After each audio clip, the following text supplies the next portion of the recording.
Hi everyone, Tim here from Mentor One Property, and with me is a client, Andy. And Andy's been kind enough to let everyone in to a bit of an insight on how we operate and a live investment example and a bit of a live mentoring session. So we won't drag it out too much because I know you're all busy, and if you click on this video, you don't want to drag out, just get all the main pieces. But I think it will be a really productive session. It's going to be productive for Andy. And it's also for anyone out there who's thinking about investing. Hopefully you find it productive as well.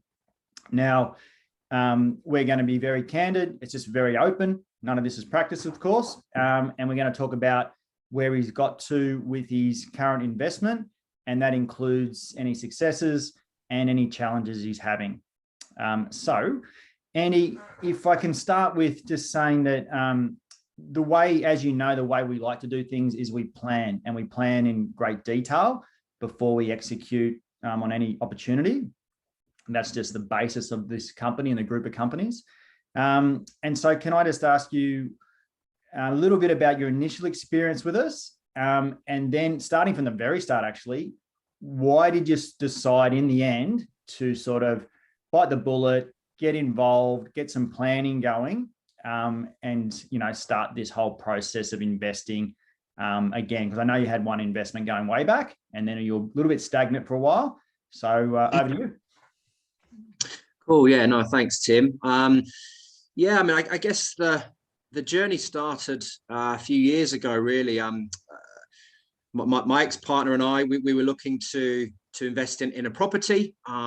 We didn't really know what we were doing, like I guess a lot of people. We knew that we wanted to get into the market, but again, it was that classic, where do we do it? How do we do it? Where do we even start with it? So we actually went down to a couple of different companies just to get a bit of a sense and a bit of education really around the property market. Because yeah, like you say, I do have one, but it's back in the UK where I'm from. So obviously the Australian market's very, very different. And yeah, look, we didn't end up doing anything. We were probably like a lot of other people. We got the information, we got excited, and then didn't do anything with it. And fast forward probably 2 or 3 years. And I think, I met yourself almost fortuitously, really, which was great. And I was like, oh, wow.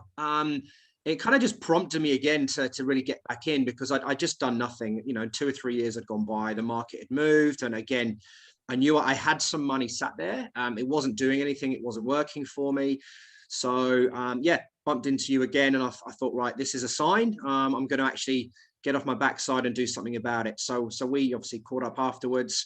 You took the time to actually get to understand my current situation in terms of, obviously my financial situation, what it is that I wanted to do. Did I want to buy as a principal place? Did I want to rent? Did I want to buy as an investment?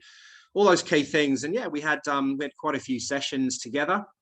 Just, I guess, planning it through, understanding kind of what it is I wanted, and what my position was and what my ability was to buy. So yeah, it was cool. Yeah, excellent. And so with that, most people, particularly here in Sydney, a lot of people in your circumstances, we're trying to figure out, often it's like, do you buy your own place first or do you invest? Often it's, can be buy your own place. Yours is a bit different situation. We won't get into too much detail, of course, on that, but, and it just varies. Often people will buy their own place, and others will invest. And your circumstances was really interesting, whereby we really crunched the numbers, pretty full on, wasn't it? We had 30 sessions. We had to just really grind it out, and then the numbers sort of jumping out of the pages as to what to do. So we started off on a venture, and we got to the point where a detailed plan was provided, and that took you through to over the next 12 months, the next 5 years, and then beyond, and how it's all going to work out in the end. We start with the end and work backwards. So got your passive income goals, got your goal around your future principal place of residence and how quickly you'd like to own that, and then a timeline. They're the 3 keys that we sort of built the foundation around. So the first cab off the rank was an investment in the end. Yeah. And you had, I would deem to be, you've got categories of clients. So some clients have got unlimited capacity. Then there's a mid-tier, and then there's a lower capacity ones. So you were able to, which is great, to go into a really nice investment and that was cash flowing really well, or will cash flow really well, sorry. We chose to do a build. So we found some land on water and right on the water, and we chose to secure the land and build on it. So the reason I mentioned sort of the different categories is you had the ability to do that. Not everyone can do that, but a lot of people can, because the cash flow is really good. We're going to go through those numbers in a moment. But it allowed you to be in an investment space where there's not a real crowd down the bottom, every man and his dog trying to grab a property, an investment property in a really low socioeconomic area. That is really more of a cookie cutter type property that we don't really like so much, been too experienced for that. And a lot of the cash flow doesn't work as well. Now that I'm talking about cash flow, I will mention it. So the cash flow, once this is done, is going to be, there's a 20% deposit's been put in by Andy. It's going to be $420 a week.